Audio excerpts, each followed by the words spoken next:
घनश्याम।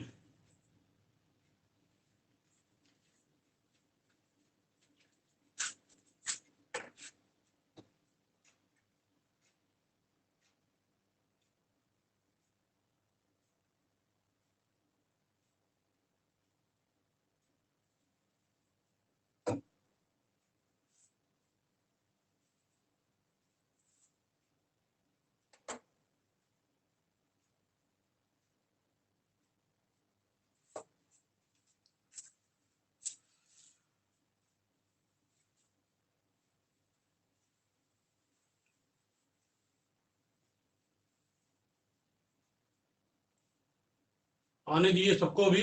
आज कई दिन बाद क्लास चालू हो रही है।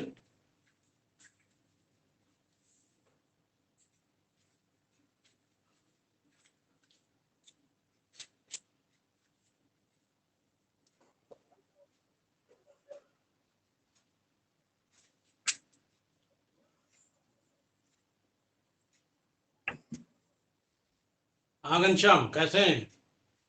बढ़िया है सर। अच्छा। और खुशबू, कहाँ से हो तुम? आप कहाँ से हो?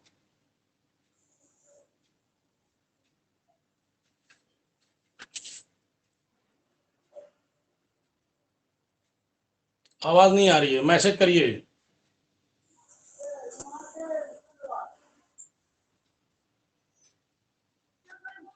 घनश्याम गुड मॉर्निंग, जी खुशबू गुड सर, मॉर्निंग, और अश्विनी कुमार गुड मॉर्निंग। आवाज आ रही है। और कौन कौन आ गया है? घनश्याम है, खुशबू है, अश्विनी है, रानी कुंदन है, अदिति है। थोड़ा वेट कर लेते हैं। अच्छा, ज्यादा सामने थोड़ा वेट कर लेते हैं।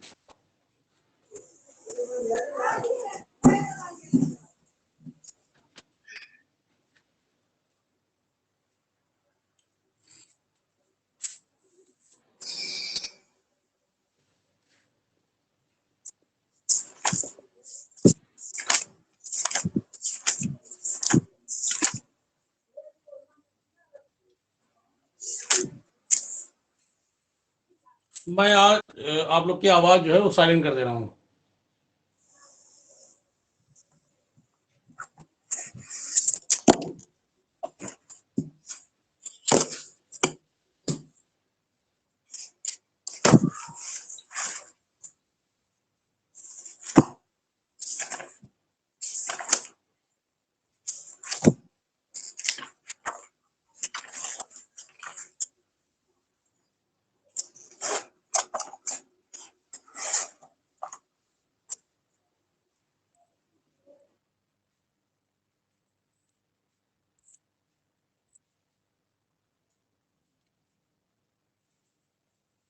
चलिए,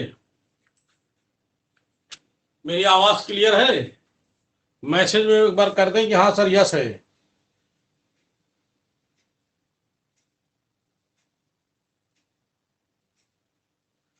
क्या लिखा है खुशबू आपने? सर क्लास से।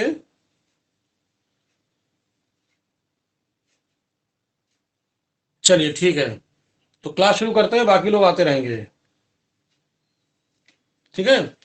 आज है 1857 का विद्रोह।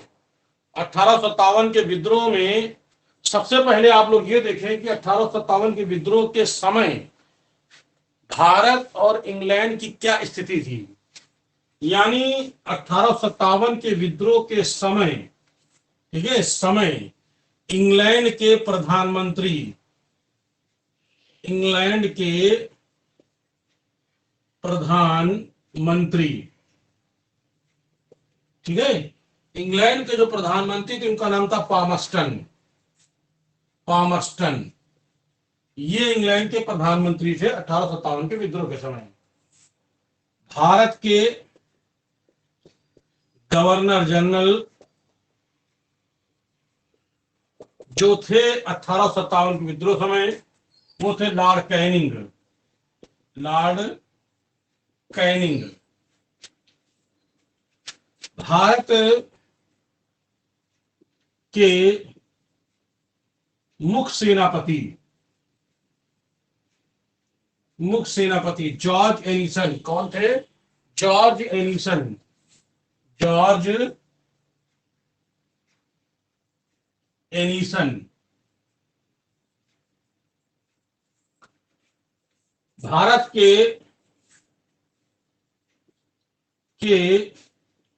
सेनापति। मुख्य सेनापति तो जॉर्ज एनिसन थे, सेनापति थे कॉलिन कैम्पबेल।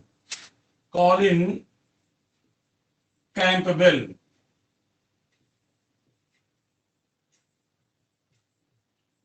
कॉलिन कैंपबेल ये थे भारत के सेनापति। इसके बाद भारत का मुगल बादशाह। भारत का मुगल बादशाह कौन था? तो आप कहोगे बहादुर शाह जफर। बहादुर शाह जफर। फिर कहेंगे विद्रोह की शुरुआत। विद्रोह की शुरुआत कहां से हुई? तो कहेंगे मेरठ से। कब हुई? तो कहेंगे 10 मई 1857। विद्रोह करने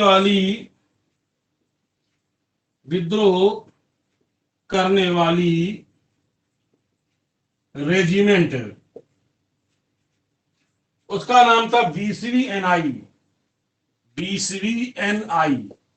एनआई का मतलब क्या होता है समझ लें आप लोग। एनआई का मतलब क्या होता है? एनआई को अंग्रेजी में कहते हैं नेटिव इन्फेंट्री। मैं लिख दे रहा हूं, मैं आप दिखाई दे रहा है आप लोग को? हाँ दिख रहा है। एनआई का मतलब क्या होता है? एन आई इसका मतलब होता है नेटिव इन्फेंट्री। इन्फेंट्री इसको हिंदी में कहेंगे नेटिव इन्फेंट्री। इन्फेंट्री इसका मतलब होता है पैदल सैनिक। पैदल सैनिक। नेटिव इन्फेंट्री का मतलब होता है पैदल सैनिक, ठीक है ना।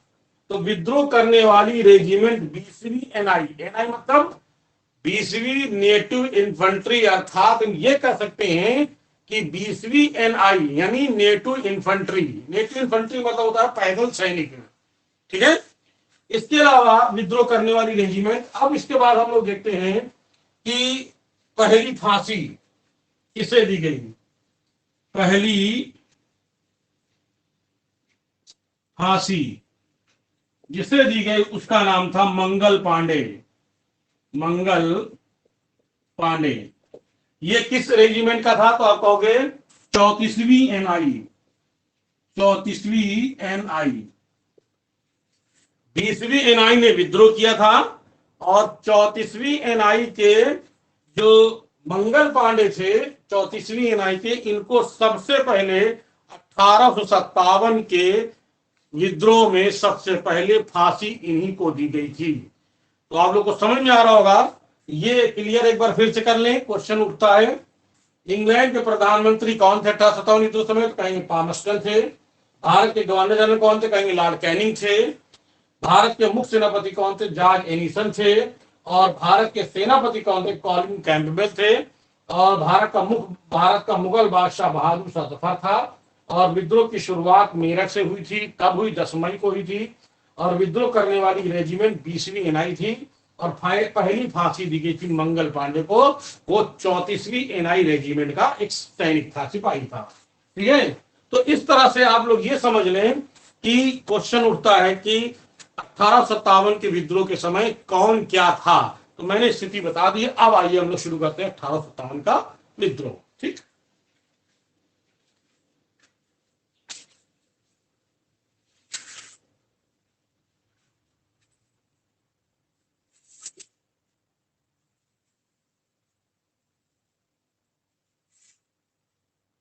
1857 का विद्रोह, ये 1857 कह लें या कह लें 19वीं शताब्दी। 19वीं शताब्दी का सबसे बड़ा विद्रोह था। 19वीं शताब्दी का सबसे बड़ा विद्रोह था। यह विद्रोह क्यों हुआ, क्या कारण था, आइए हम लोग इस पे चर्चा करते हैं। ध्यान दीजिए कि 19वीं शताब्दी का यह विद्रोह ब्रिटिश सरकार की नीतियों के विरुद्ध जनता के दिलों में असंतोष की भावना का परिणाम था। फिर मैंने क्या कहा, मैंने कहा 19वीं शताब्दी का यह विद्रोह ब्रिटिश सरकार की नीतियों के विरुद्ध जनता के दिलों में संचित असंतोष की भावना का परिणाम था। यानी कहने का मतलब मेरा यह है कि 1857 से पहले ब्रिटिश सरकार की जो नीतियां थी उस नीतियों से जनता आजिज आ चुकी थी, जनता परेशान हो चुकी थी, लोग परेशान हो चुके थे। बड़े बड़े जो है जिसमें राजा, नवाब, राजा, मजदूर, किसान विभिन्न लोग जो थे वो ब्रिटिश सरकार की नीतियों से असंतुष्ट थे, यानी संतुष्ट नहीं थे, यानी असंतुष्ट थे। लेकिन कुछ ऐसे लोग भी थे, यानी कौन कौन असंतुष्ट थे, पहले लिख दें हम, कौन कौन असंतुष्ट थे। संतुष्ट, कौन कौन असंतुष्ट थे। ऐसे में ब्रिटिश सरकार की नीतियों से असंतुष्ट राजा, नवाब, किसान, मजदूर,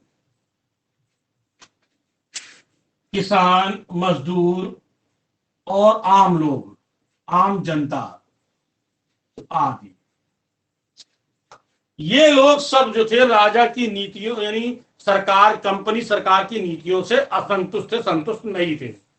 लेकिन कुछ ऐसे लोग भी थे जो संतुष्ट थे, कुछ ऐसे भारतीय थे जो ब्रिटिश सरकार की नीतियों संतुष्ट थे। ऐसे कौन थे जो संतुष्ट थे?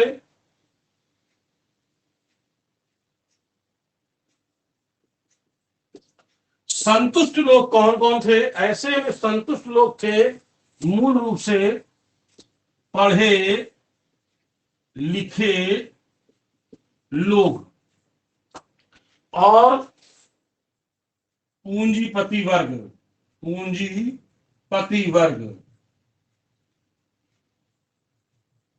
ये लोग। अब पढ़े लिखे लोग में कौन कौन? डॉक्टर, इंजीनियर, साहित्यकार, वकील, ये पढ़े लिखे लोग थे जो ब्रिटिश सरकार की नीतियों से संतुष्ट थे। फिर मैंने कहा पूंजीपति वर्ग में कौन कौन लोग थे? तो पूंजीपति वर्ग में बड़े बड़े व्यापारी, जैसे वर्तमान में अडानी अंबानी या और जो बड़े बड़े हैं, ये सब पूंजीपति वर्ग कहलाते हैं। तो ये लोग कौन थे? दूसरे कौन से थे? बड़े व्यापारी, यानी जो बहुत बड़े बड़े व्यापारी थे उनको कहते पूंजीपति वर्ग। तो ये लोग जो थे वो ब्रिटिश सरकार की नीतियों से संतुष्ट थे। क्यों संतुष्ट थे?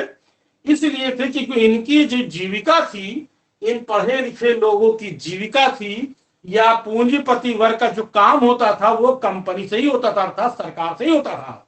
आज भी पढ़े लिखे लोग ज्यादातर जो है सरकार के, हम ये नहीं कह सकते कि सभी समर्थन में है, लेकिन जिनकी जीविका सरकार चलती तो वो तो समर्थन करेंगे ही। लेकिन बड़े बड़े व्यापारी तो पूर्ण रूप से संतुष्ट हैं, क्योंकि उनका सब कुछ सरकार से ही काम होता है। तो वही चीज है कि पढ़े लिखे लोग संतुष्ट थे। क्वेश्चन अगर आएगा तो कौन आएगा? ये आ जाएंगे पढ़े लिखे लोग में। और पूंजीपति वर्ग में बड़े बड़े व्यापारी, ये संतुष्ट थे। यहां तक कि पढ़े लिखे लोगों ने और व्यापारी, या व्यापारी मतलब पूंजीपति वर्ग के लोगों ने मिल करके कलकत्ता और बंबई, इन लोगों ने कहा कलकत्ता और बंबई, कलकत्ता और बंबई, इन दो स्थानों पर बाकायदा है, इन लोगों ने बाकायदा यहां पर सरकार के समर्थन में क्या किया, सभाएं की, सरकार के समर्थन में सभाएं की, सरकार का समर्थन किया, बल्कि भारतीय लोगों का समर्थन, इन भारतीय होकर भी इन लोगों ने भारतीयों का समर्थन नहीं किया। क्यों? क्योंकि इनकी जो जीविका थी वो सरकार पर निर्भर थी, यानी कंपनी सरकार पर निर्भर थी। तो आप लोग समझ में आ गया कि कौन संतुष्ट असंतुष्ट थे और कौन संतुष्ट थे।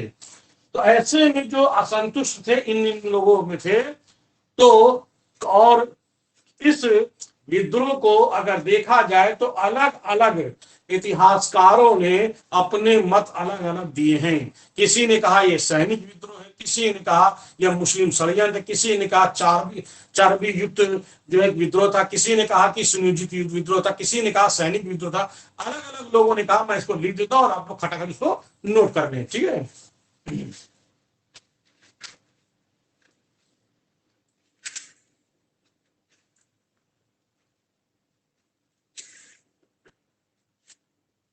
चलिए देखते हैं हम लोग फटाफट को क्या है, इसके लोगों ने क्या कहा है,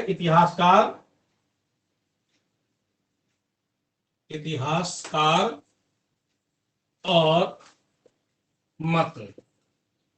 इन इतिहासकारों ने क्या कहा है, के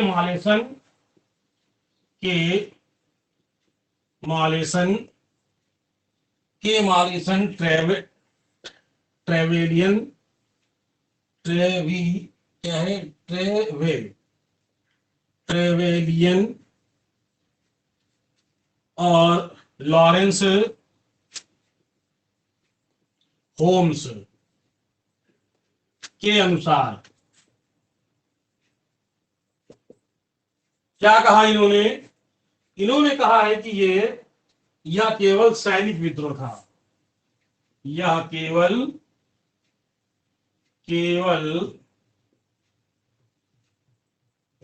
सैनिक विद्रोह था। क्या कहा, यह केवल सैनिक विद्रोह था। इन्होंने, किसने कहा, तो आप कहोगे यह केवल सैनिक विद्रोह। बात के मालेसन ट्रेवेलियन लॉरेंस होम्स के अनुसार क्या था, यह केवल सैनिक विद्रोह था। Next number 1। Number 2, sir Syed Ahmad Khan, sir Syed Ahmad Khan, Munshilal, इसके अलावा कौन थे, सर सैयद अहमद खां, मुंशीलाल, मोइनुद्दीन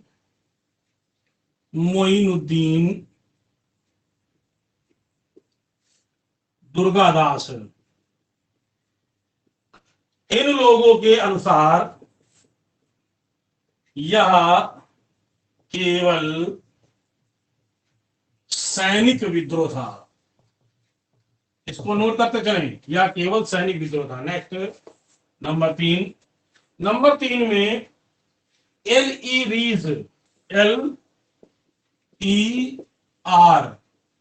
रीज के अनुसार क्या था, ये रीज के अनुसार क्या था, यह केवल धर्म के विरुद्ध विद्रोह था,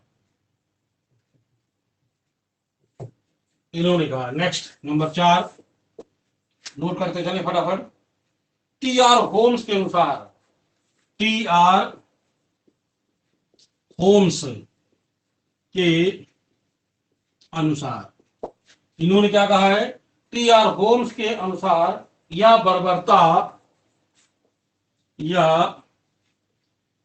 बर्बरता और सभ्यता के विरुद्ध विद्रोह था। ये बात किसने कही, TR होम्स। नंबर 5, इसके बाद हम कहेंगे जेम्स आउट्रम और W टेलर। जेम्स आउट्रम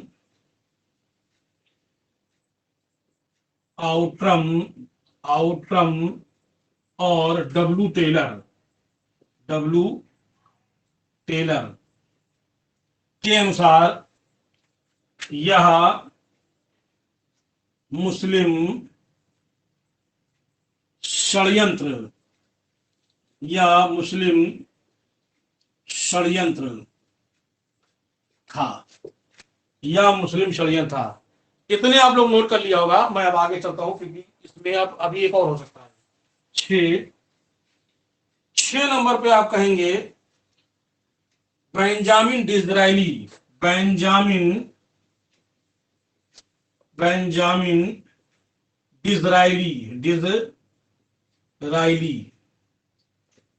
के अनुसार, बेंजामिन डिज़रायली के अनुसार यह राष्ट्रीय विद्रोह था। यह राष्ट्रीय विद्रोह था। यह राष्ट्रीय विद्रोह था। इसको देख रहे होंगे, समझ रहे होंगे। तो चलिए एक बार फिर क्लियर कर लें। तो अभी और लिखना है इसमें के मालेसन ट्रेविलियंस के अनुसार यह केवल सैनिक विद्रोह था।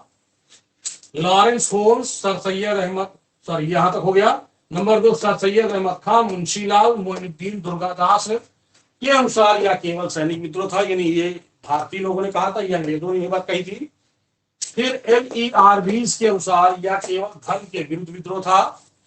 फिर TR होम्स के अनुसार यह बर्बरता और सभ्यता के विरुद्ध विद्रोह था। फिर जेम्स आउट्रम W टेलर के अनुसार यह मुस्लिम षड्यंत्र था। और बेंजामिन डिज़रायली के अनुसार यह राष्ट्रीय विद्रोह था। अभी आगे और इसमें लिखना है आपको, ठीक है। आगे कौन कौन है इसमें?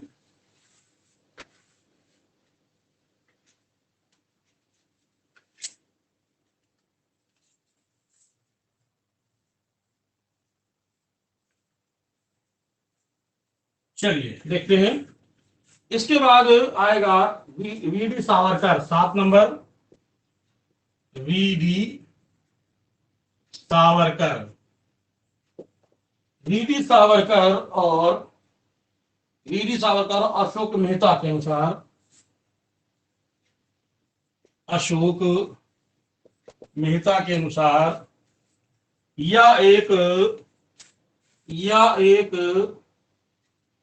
यह विद्रोह राष्ट्रीय स्वतंत्रता का, यह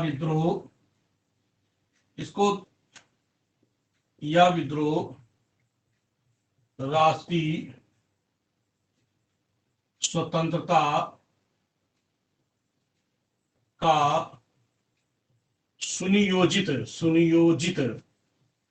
था। यह विद्रोह राष्ट्रीय स्वतंत्रता का सुनियोजित विद्रोह था। नेक्स्ट नंबर 8 में कहेंगे हम RC मजूमदार के अनुसार। RC मजूमदार के अनुसार इन्होंने क्या कहा था? RC मजूमदार, यह विद्रोह स्वतंत्रता संग्राम था। यह विद्रोह स्वतंत्रता संग्राम था, इन्होंने कहा था। नंबर 9 में P रॉबर्ट्स, P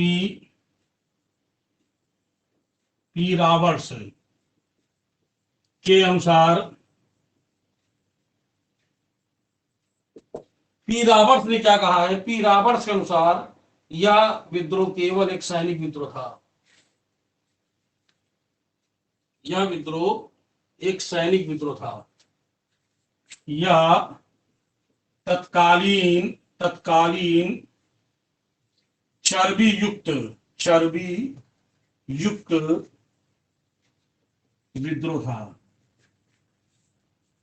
देखिए ये सब आपको याद करना है। ये आपको कोटेशन अगर पढ़े रहेंगे तो आपको जो विकल्प आएगा उसमें आप टिक मार सकते हो, ठीक है ना। बाकी और चीजें क्या है अब मैं बताता चलता हूं। किन किन लोगों ने क्या कहा था इसको।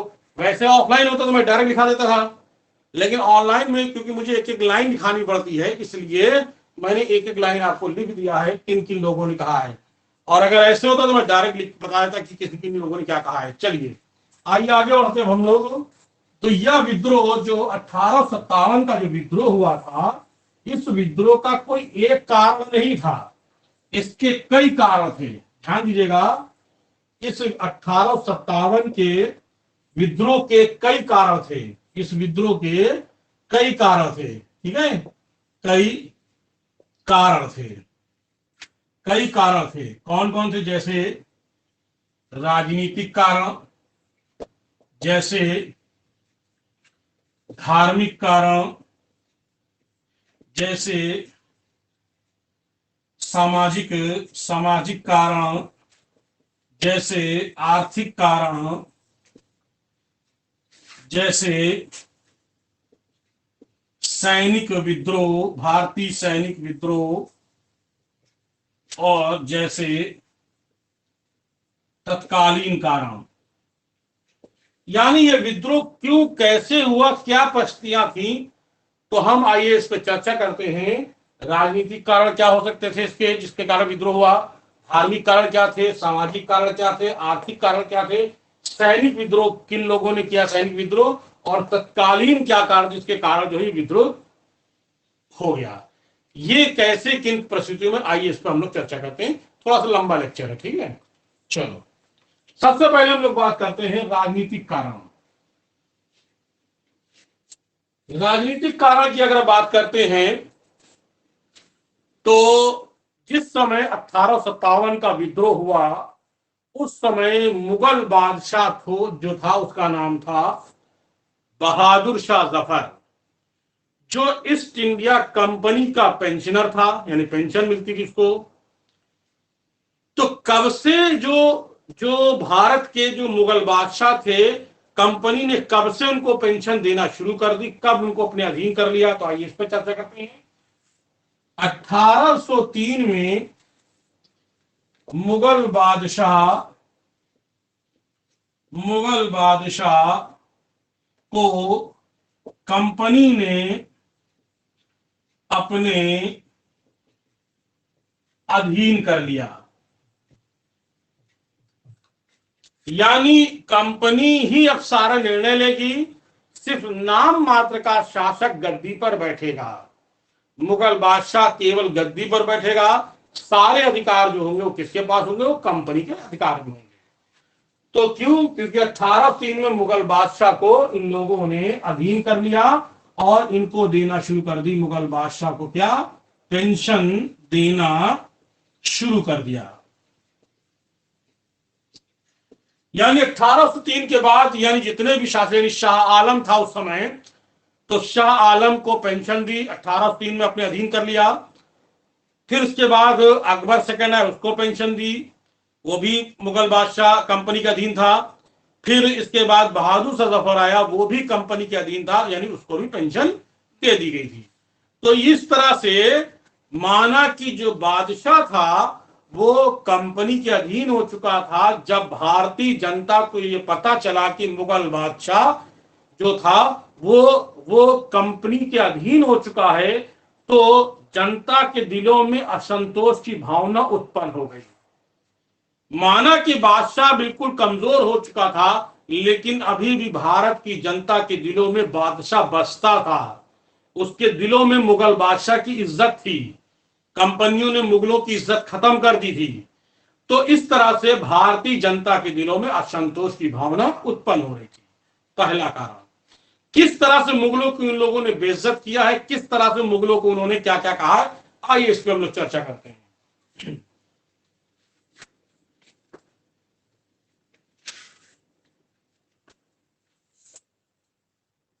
1823 से लेकर 28 के मध्य कंपनी का गवर्नर, जिसका नाम था लॉर्ड एमहर्स्ट,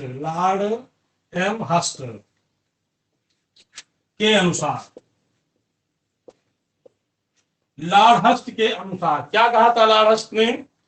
लॉर्ड हस्ट ने कहा था कि मुगल, सुनिए मेरी बात को, लॉर्ड हस्ट ने कहा था कि अब भारत के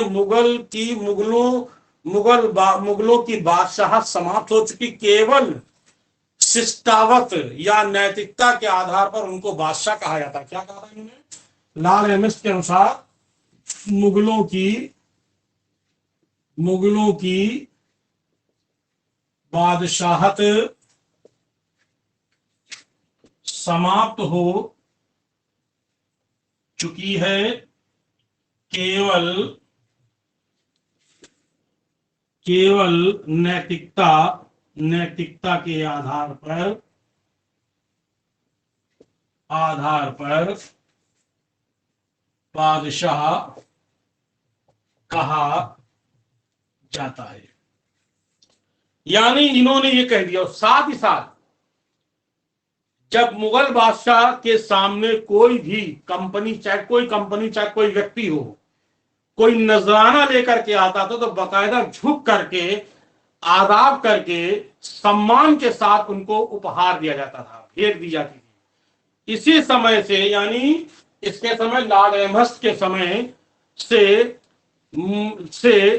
कंपनी ने, यानी रेजिमेंट के जो भी गवर्नर था, उसने खड़े होकर के नजराना देना बंद कर दिया था।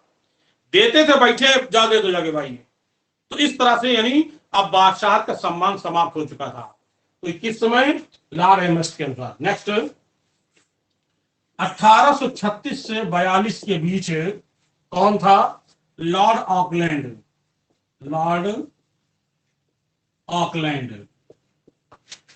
के अनुसार क्या कहा इन्होंने कहा कि मुगल बादशाह, समझिएगा, तो इन्होंने क्या कहा? इन्होंने कहा कि मुगल बादशाह 1836-42 के बीच में मुगल बादशाह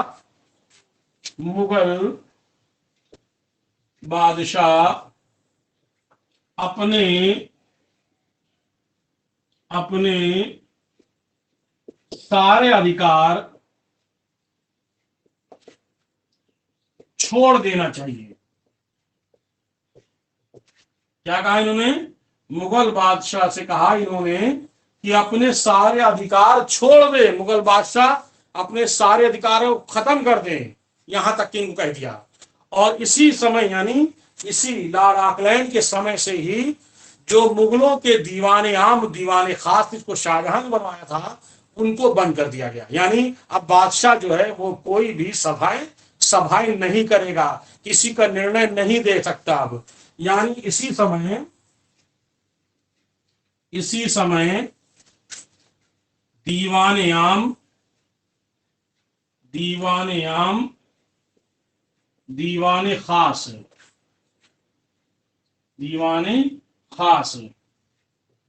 बंद कर दिया गया। समझिएगा, किस मुगल बादशाह के समय दीवाने आम, दीवाने खास बंद कर दिया? क्वेश्चन आ सकता है, तो आप क्या कहोगे? लॉर्ड ऑकलैंड ने बंद करवा दिया था। ठीक, नेक्स्ट, इसी तरीके से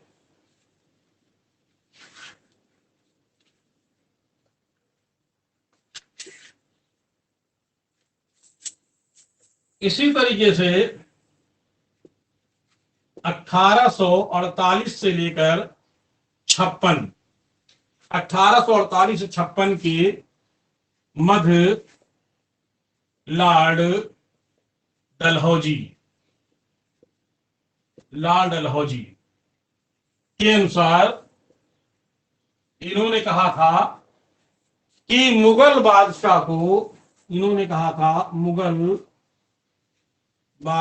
को लाल किला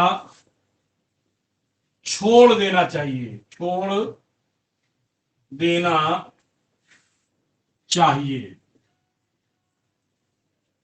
यानी मुगल बादशाह को लाल किला छोड़ देना चाहिए। वे कुतुब मीनार के पास जाकर रहें। ये बात किसने कही? ये बात कही लॉर्ड डलहौजी ने कहा, मुगल बादशाह लाल किला को छोड़ देना चाहिए, क्योंकि लाल किला में बैठते हैं, और छोड़ देना चाहिए, वे कुतुब मीनार के पास जाकर रहे जाके। ये बात किसने कही? लॉर्ड डलहौजी ने कहा। नेक्स्ट, इसी तरीके से नंबर चार में 1856 में लॉर्ड कैनिंग के अनुसार क्या कहा इन्होंने?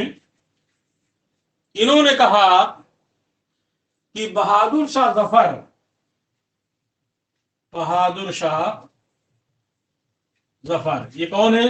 बादशाह, ये अंतिम बादशाह। बहादुर शाह जफर के बाद मुगल बादशाहत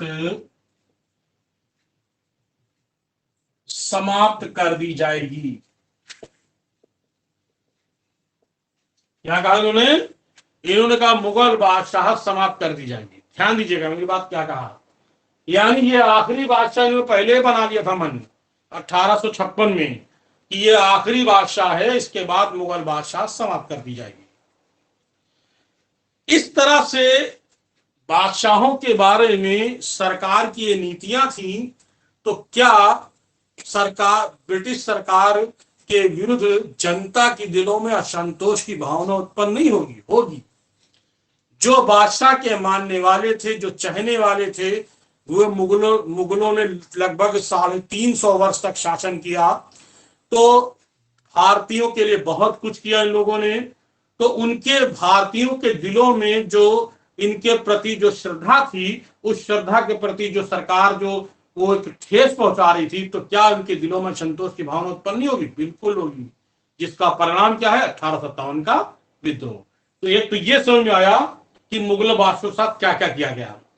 अब बाकी लोगों के साथ और क्या क्या किया गया, आइए इसको भी देख लेते हैं। ठीक है, इसके अलावा अब आइए देखते हैं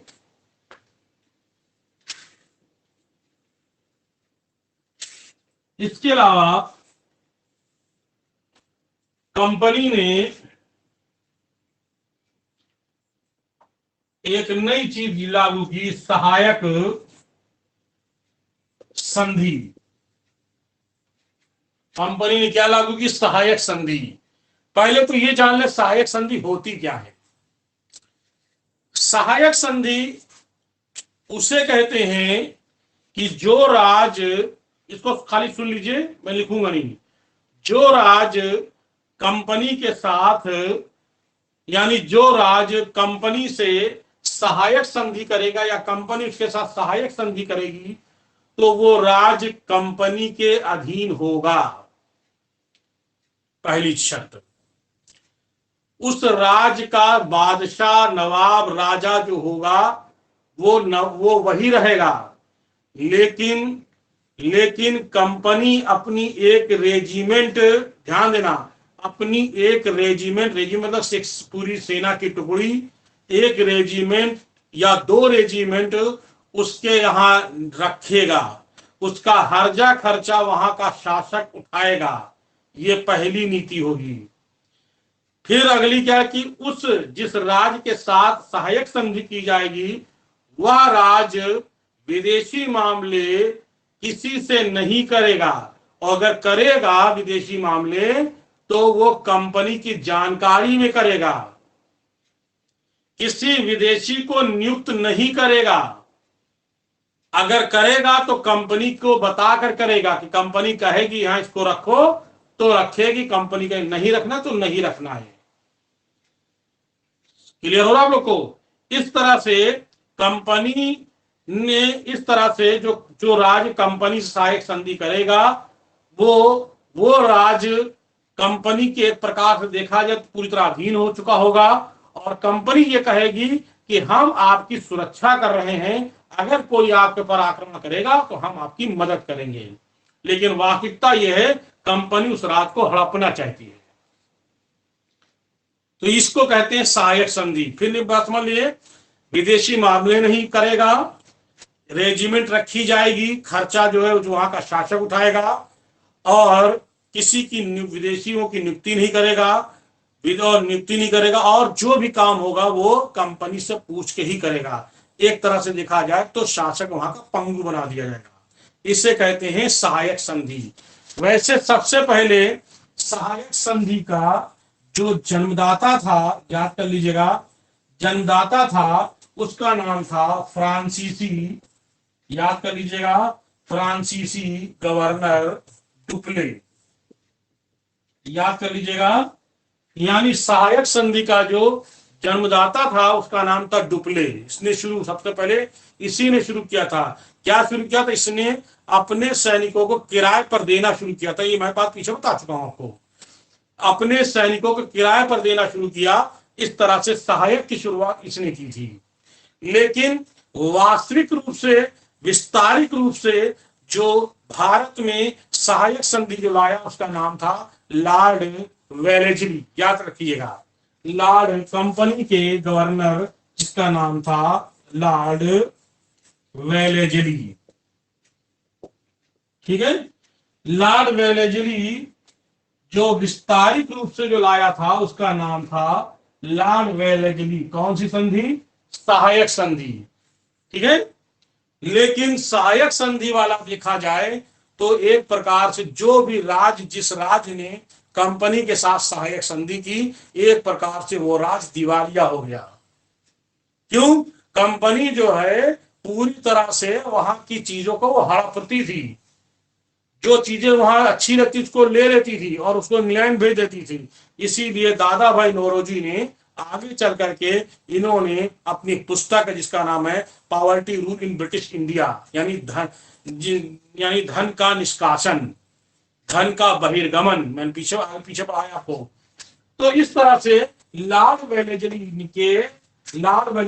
ने जिन राज्यों के साथ सहायक संधि की, वो राज्य सबसे पहले कौन था? तो कहेंगे कहेंगे 1798 में जिस राज्य के साथ सहायक संधि की गई, सबसे पहले उसका नाम था हैदराबाद। याद कर लीजिएगा, 1798 में सबसे पहले हैदराबाद के साथ, 1799 में मैसूर। ठीक है, 1799 में मैसूर और 1799 में तंजौर होगा। एक और है 1799 मैसूर, 1799 में तंजौर। और कौन सा दूसरा? तंजौर। दो है 1799 में।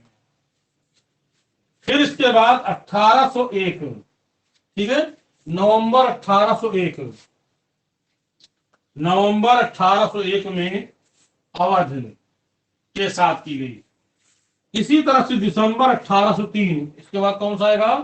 दिसंबर 1803, सही है, सॉरी एक दिसंबर, दिसंबर 1801 ही है।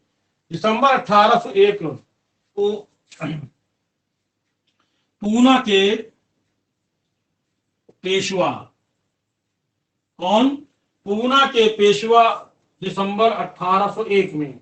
इसी तरह से 1803 में 1803 में बरार के भोसले, 1804 में 1804 में ग्वालियर के सिंधिया, ग्वालियर के सिंधिया। तो ये राज्य जो है, जो राज्य कंपनी के ने सहायक संधि करके एक प्रकार से अपने अधीन कर लिया था, वो राज्य कौन थे? हैदराबाद, मैसूर, तंजौर, अवध, पूना के पेशवा, बरार के भोसले, ग्वालियर के सिंधिया। इस डेट को आप याद रख लीजिएगा। तो एक तरह से जो ये राज्य थे, इन राज्यों के अंदर रहने वाले, चाहे मजदूर हो, चाहे किसान हो, चाहे आम जनता हो, या कोई भी हो, क्या उन लोगों के दिलों में असंतोष की भावना उत्पन्न नहीं होगी? होगी, बिल्कुल होगी, जिसका परिणाम हमको आगे दिखेगा 1857 का विद्रोह। यानी सहायक संधि के कारण बहुत सारे लोगों, बहुत सारे जो स्टेट थे, एक प्रकार से कंपनी के अधीन हो चुके थे और यहाँ के रहने वालों के दिलों में असंतोष की भावना उत्पन्न हो रही थी, जिसका परिणाम हमको 1857 का विद्रोह दिखेगा। चलिए, ये हो गया, मैंने बताया सहायक संधि। चलिए, ये किसने शुरू की थी? लॉर्ड, शुरू जन्मदाता कौन थे? डुप्ले थे, लेकिन विस्तारित रूप से किसने शुरू किया था? Lord Wellesley. चलिए, ये हो गया राजनीतिक में। और अभी और देखते हैं इंपॉर्टेंट। इसके बाद Lord Lord Dalhousie, Lord Dalhousie आया। लाल डलहौजी जब आया था तो वो 1848 से 56 के बीच में था। जब ये आया तो उसने उसकी एक ही नीति थी, हड़प नीति। इसकी क्या नीति थी? हड़प नीति। और हड़प नीति का मतलब है कि कोई भी चीज है उसको हड़प लेना। हड़प कहते हैं, हड़प लिया, अपने कब्जे में कर लिया, हड़प लिया, इसे कहते हैं। तो इस तरह से लाल डलहौजी ने 1848-56 में हड़प नीति चालू की। क्या थी इसकी हड़प नीति? इस हड़प नीति के अंदर 3 नीतियां थी उसकी। कौन कौन सी थी? पहली थी व्यपगत व्यपगत सिद्धांत की नीति। व्यपगत सिद्धांत की नीति। दूसरी कौन सी थी? दूसरी जो थी वो कुशासन कुशासन नीति। तीसरी कौन सी थी? युद्ध नीति। ये सबसे पहले हम लोग इसको देखते हैं, व्यपगत सिद्धांत की नीति क्या है। व्यपगत सिद्धांत का मतलब होता है डॉक्ट्रिन ऑफ लैप्स। इंग्लिश में कहते हैं डॉक्ट्रिन ऑफ लैप्स, हिंदी में कहते हैं गोद निषेध प्रथा। इसको हिंदी क्या कहते हैं? गोद निषेध गोद निषेध प्रथा। अंग्रेजी में कहते हैं doctrine of lapse. Doctrine of lapse इससे कहते हैं हिंदी में गोद निषेध प्रथा। क्या है ये गोद निषेध प्रथा? क्यों जिसे व्यपगत सिद्धांत की नीति कहते हैं? तो सबसे पहले गोद निषेध प्रथा समझ ले होता क्या है।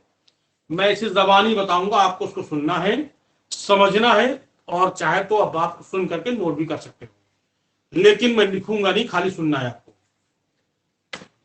मैंने क्या कहा कि जो गोद निषेध प्रथा है 1834 में कंपनी ने यह घोषणा कर दी थी कि हिंदू नीति के अनुसार कोई भी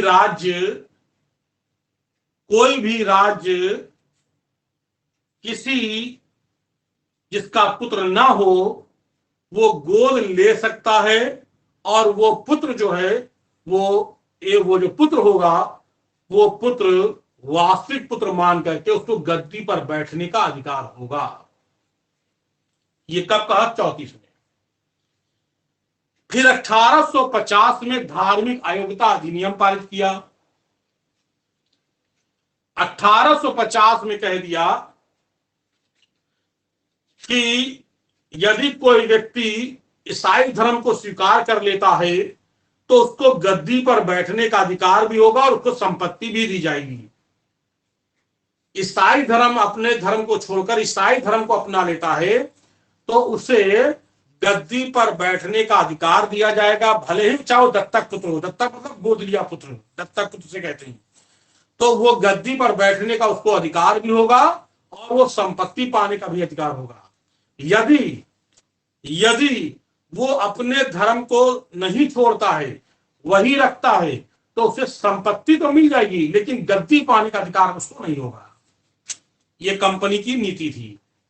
और ये 1834 में कह दिया था कि जो भी गद्दी पर जो भी गोद निषेध जिसको दिया जाएगा, यानी जो दत्तक पुत्र को जो गद्दी दी जाएगी, यानी जो अधिकार दिया जाएगा, उसको कंपनी से अनुमति लेना होगा, ये कह दिया था। लेकिन आगे चल करके कंपनी ने 3 नीतियां लागू की। वे राज्य जो बहुत बड़े राज्य थे,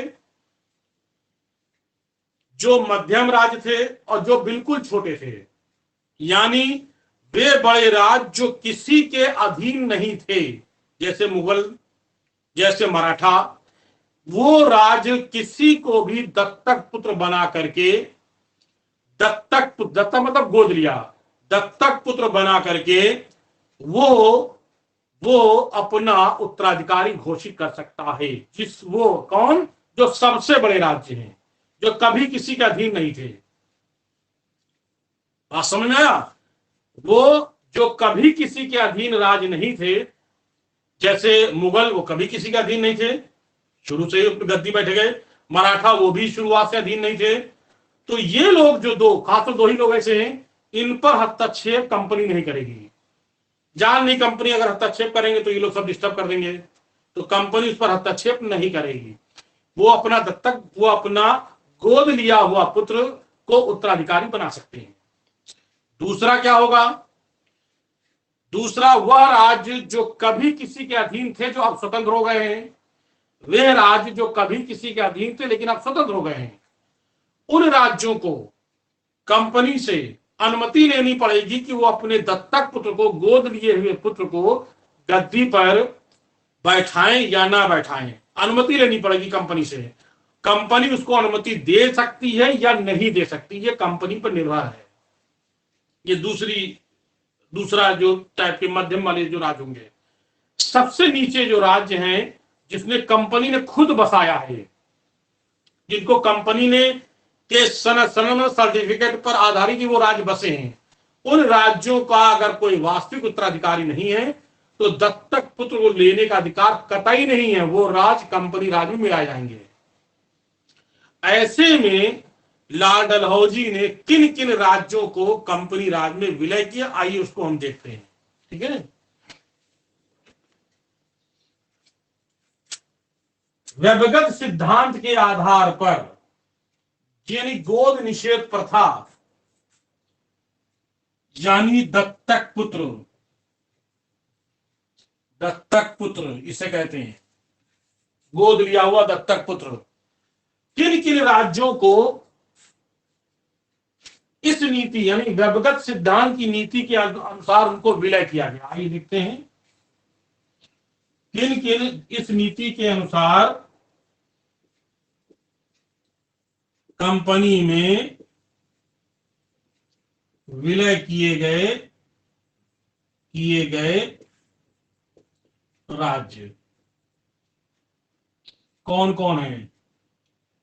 ऐसे कौन कौन राज्य जो विलय किए गए? सबसे पहले 1848, उसका नाम है सतारा। 1848 में सतारा, ठीक है।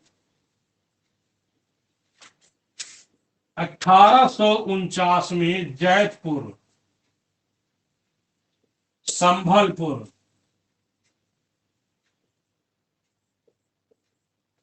ठीक।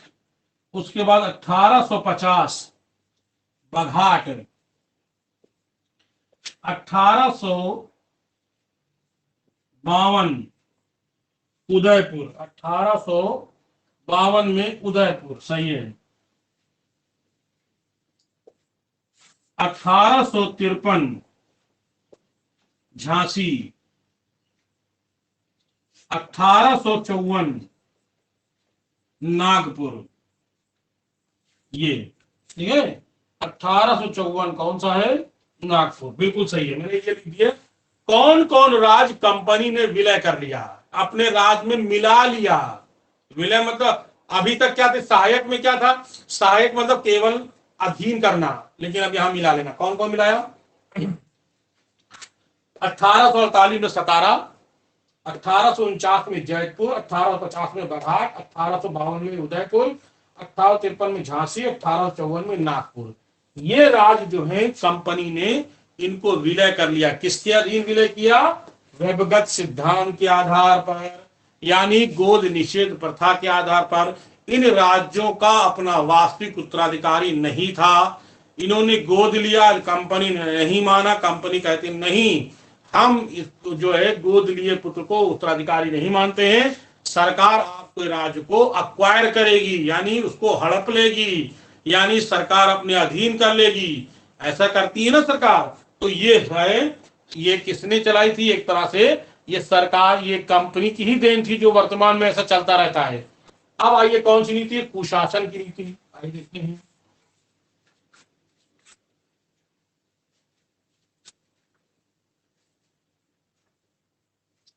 क्या होता कुशासन? शासन और कुशासन। तो कुशासन का मतलब होता है कि वह राज्य जहां शासन अच्छा नहीं है, तो बताओ अच्छा, वर्तमान में स्टेट में ऐसा कौन सा राज्य जहां शासन अच्छा नहीं चल रहा है? कमेंट करो जरा जल्दी से। कौन सा ऐसा स्टेट जहां शासन अच्छा नहीं है? आप लोग की जानकारी जल्दी कमेंट करो फटाफट मुझे। नाम बताओ कौन सा ऐसा राज्य है जहां शासन अच्छा नहीं चल रहा है? किसने कमेंट किया है? महेश पटेल ने। और कौन है भाई? और बिल्कुल सही कहा महेश जी, यूपी का शासन अच्छा नहीं है। ठीक है, बिल्कुल सही कह रहे हैं आप। इस समय यूपी में बड़ी हालत खराब है। खुशबू ने बिल्कुल सही कहा है। तो आइए हम लोग देखते हैं इस तरह से किन किन राज्यों में, यानी जहां का शासन कंपनी ने माना कि यहां का शासन अच्छा नहीं है। ठीक है, और किसने दिया भाई? और देख लेते हैं। हरियाणा का भी खराब है, चलो भैया हमें मालूम नहीं है, तो चले ठीक। तो कुशासन नीति क्या है? कुशासन नीति जहां का शासन अच्छा नहीं है, कंपनी ने माना। अब क्या माना भाई? वहां का उत्तराधिकारी है, तो अब कंपनी क्या आरोप लगा रही? कंपनी कह रही आपका शासन अच्छा नहीं, इसलिए हम आपको विलय करते हैं। तो ऐसे कौन से राज्य थे कुशासन के आधार पर? एक था बरार। इसको कब विलय किया? 1848 में। बरार 1848 में, सॉरी 49, 1849 में बरार को। और इसी तरह से 1856 में विलय किया इसे अवध को। ठीक है, वाजिद अली शाह जो है अवध के, उनको विलय किया 1856 में अवध को। तो आप लोग जानते होंगे अवध को विलय किया गया, सब लोग जानते हैं, लेकिन ये नहीं जानते हैं कि बरार को भी विलय किया गया था। बरार यानी साउथ इंडिया में। तो याद रखिएगा, अगर क्वेश्चन आता है कि सबसे पहले कंपनी ने कुशासन के आधार पर किसे विलय किया था, तो ये मत लगाइएगा, अवध मत लगाइएगा। ये अगर ये विकल्प है तो ये लगाएंगे बरार।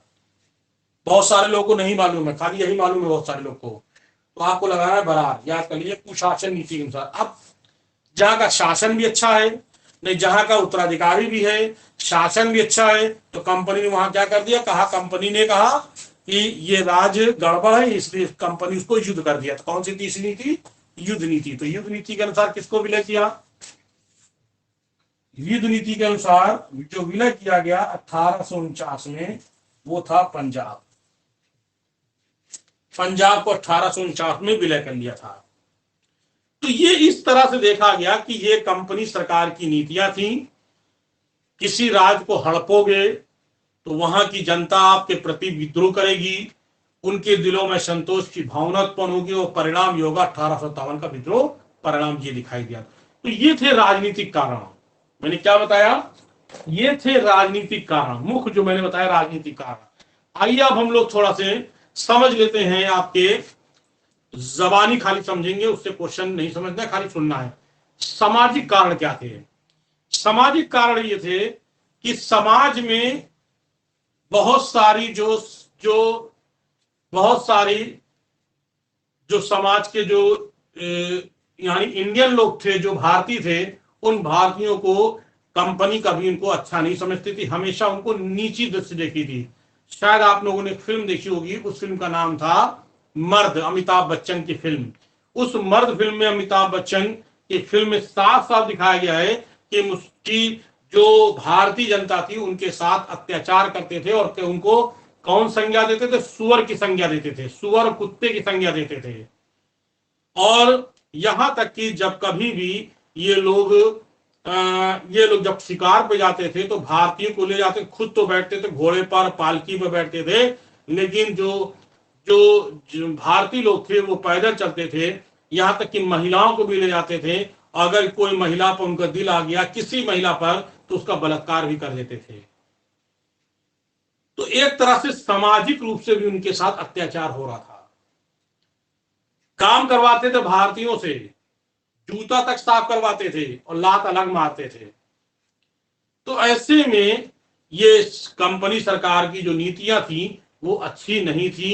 कोई भी हो, माना कि डर के उनके सामने जी रहा है, लेकिन उसके दिल में तो आपके प्रति नफरत है। इसी तरह से वहां कुछ लोगों, इसी तरह से भारतीयों के दिलों में असंतोष की भावना उत्पन्न हो रही थी। धार्मिक कारण देख लेते हैं हम लोग। धार्मिक कारण में मैंने आपको अभी थोड़ी देर पहले बताया कि धार्मिक अयोग्यता अधिनियम पारित किया कि जो लोग ईसाई धर्म में दीक्षित कर लेगा हम उसको संपत्ति भी दे देंगे, सब कुछ दे देंगे। तो एक तरह से धर्म पर आघात था, ठीक है। और उनके जो कल्चर थे, जो उनकी जो नीतियां थी, जैसे सती प्रथा पर रोक लगाना, जैसे माना कि कुरीतियां थी लेकिन उस पर रोक लगाना वो गलत माना गया। बहुत सारी जो उनकी जो नई नई चीजें थी, विधवा विवाह करा लेना, इस तरह से वो बाद में लगा सही है, लेकिन उस समय तो एक प्रकार से खराब था। तो लोगों के दिलों में संतोष की भावना उत्पन्न हो रही थी। आर्थिक व्यवस्था अगर हम देखते हैं तो आर्थिक व्यवस्था में देखा जाए तो मैंने अभी आपको पिछले वीडियो में बताया था आपको कि किस तरह से इन लोगों ने जमींदारी व्यवस्था, यानी मैंने बताया था स्थायी बंदोबस्त या रैयतवाड़ी व्यवस्था या महालवाड़ी व्यवस्था, चाहे कोई भी व्यवस्था हो, वो तीनों व्यवस्थाएं जो थी वो कंपनी के फायदे के लिए व्यवस्थाएं थी। इसमें किसानों का कोई भला नहीं था। तो सीधी सी बात है, किसानों के दिलों में भी ब्रिटिश सरकार के खिलाफ असंतोष की भावना उनके दिलों में उत्पन्न होगी, जिसका परिणाम है 1857 का विद्रोह।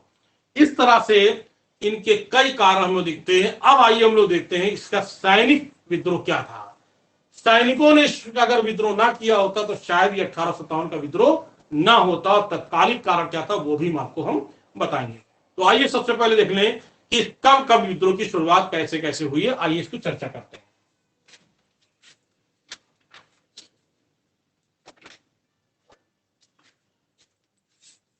सबसे पहले आइए देखते हैं सैनिक विद्रोह कब कब हुआ है।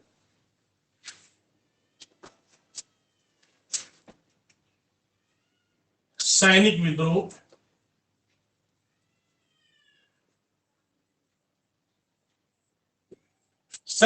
में सबसे पहला विद्रोह हम देखते हैं। सैनिक विद्रोह में 1724 में 1724 में बंगाल के कुछ सैनिकों ने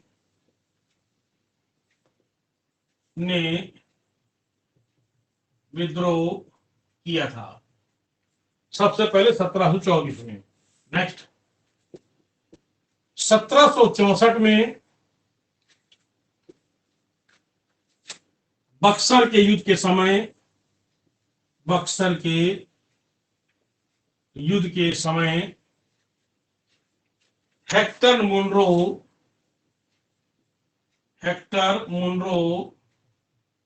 के भारतीय सैनिकों ने विद्रोह कर दिया था। इसी तरह से 1800 इसके बाद 1806 का वेल्लोर का विद्रोह, 1806 में वेल्लोर का विद्रोह पहला धार्मिक विद्रोह था। ये क्वेश्चन आ चुका है। वेल्लोर का विद्रोह 1806 में, ये पहला धार्मिक विद्रोह था। क्या था विद्रोह कारण समझ लें, जान लें कि वेल्लोर का विद्रोह धार्मिक कारण क्या था। कंपनी ने ये कह दिया था कि जो हिंदू हैं, हिंदू सैनिक, भारतीय हिंदू सैनिक हैं, वो लोग तिलक लगाकर नहीं आएंगे। ये कह दिया, वो लोग तिलक लगा करके जब आएंगे रेजिमेंट में तो तिलक लगा के नहीं आएंगे। अक्सर हिंदू कल्चर में आप लोग देखते हैं कि जब घर से निकलते हैं तो वो एक तिलक लगाते हैं, कुछ लोग छोटा लगाते हैं, कुछ बड़ा लगा देते हैं। मुस्लिम सैनिक जो हैं, सेना में शामिल है भारतीय मुस्लिम सैनिक, वो लोग अपनी दाढ़ी मुंडवा करके आएंगे। दाढ़ी वो नहीं रखेंगे सेना में। और जो भी चाहे हिंदू हो और चाहे मुसलमान हो, उसको अंग्रेजों की टोपी लगानी पड़ेगी। उस टोपी में एक एक बुर्रा निकला होता है, इसे ऊंचा करके निकला होता है, बुर्रा टाइप का, वो चमड़े का होता है। उनका कुछ लोग का मानना है कि वो जो चमड़ा है वो गाय गाय के का बना वो चमड़ा है, जिससे हिंदू लोगों को उसको आपत्ति थी।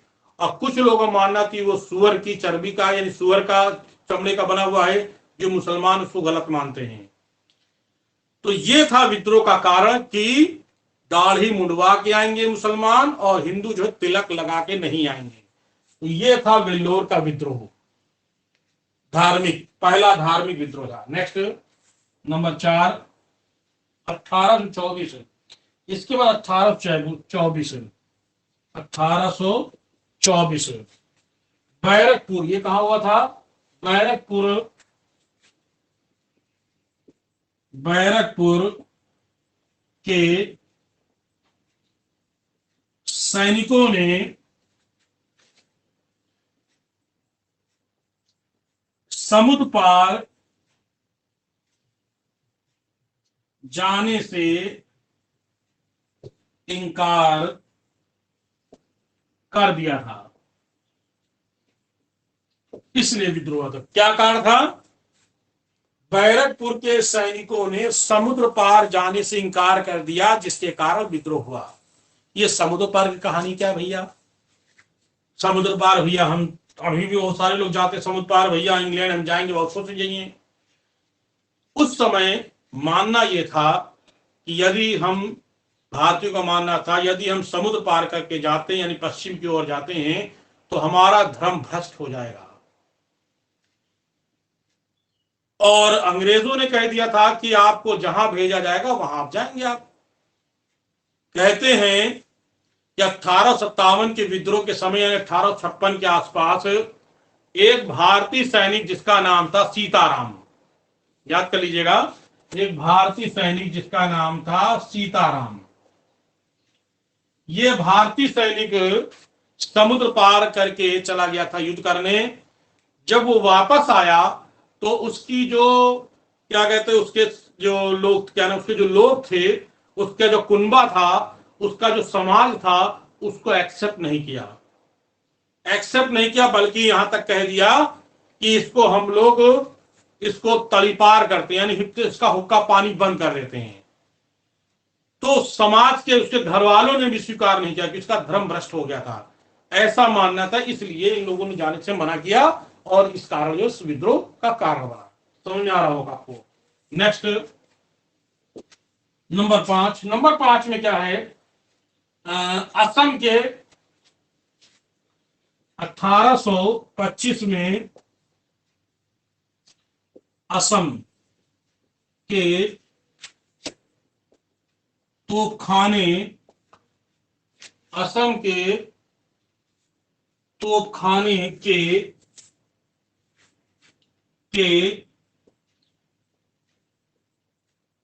सैनिकों ने विद्रोह कर दिया। ठीक है, नेक्स्ट, इसी तरह से 1849 में, सॉरी 44 में, 1844 में उचित भत्ता न मिलने के कारण विद्रोह कर दिया। क्या लिखा मैंने? उचित भत्ता न मिलने कारण, यानी 1844 में सैनिकों ने इसलिए विद्रोह कर दिया कि उनको उचित भत्ता नहीं मिल रहा था, कम वेतन मिल रहा था। तो इसीलिए सिंध के, इसी तरह से सिंध के लोगों, सैनिकों ने जो है, उन्होंने कहा कि हम सेना में काम नहीं करेंगे, हमारा वेतन बढ़ाया जाए, इसलिए विद्रोह। तो इस तरह से लगातार विद्रोह हो रहे थे। यदि तत्कालिक कारण ना होता तो शायद विद्रोह ना होता। तो मैं समझता हूं कि क्लास ज्यादा लंबी हो चुकी है, तत्कालिक कारण हम लोग कल पढ़ाएंगे। आप लोग आगे कुछ बताइए तो हम लोग आगे देखते हैं। चलिए, तत्कालिक कारण हम लोग कल बताएंगे। एक मिनट आए, अभी क्लास में है, अभी क्लास में है। क्लियर? और किसी को कुछ पूछना तो पूछ सकता है, बाकी क्लास हम लोग कर लेंगे, इसके आगे की सेकंड क्लास कल पूरी हो जाएगी। ठीक, चलिए बाकी मिलते कल। जय हिंद।